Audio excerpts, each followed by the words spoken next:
tongda baraka bor. Biz asosan shu ko'p istifodani tongda ertamanda olamiz.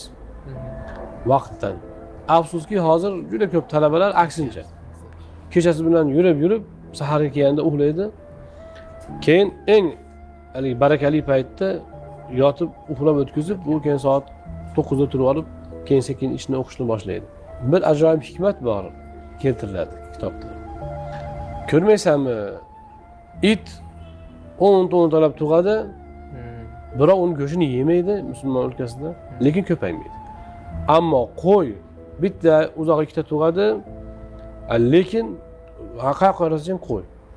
Vaholanki odamlar tinimsiz so'yib yeydi uni.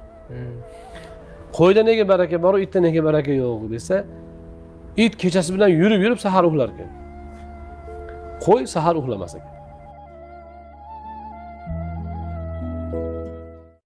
Tongda baraka bor.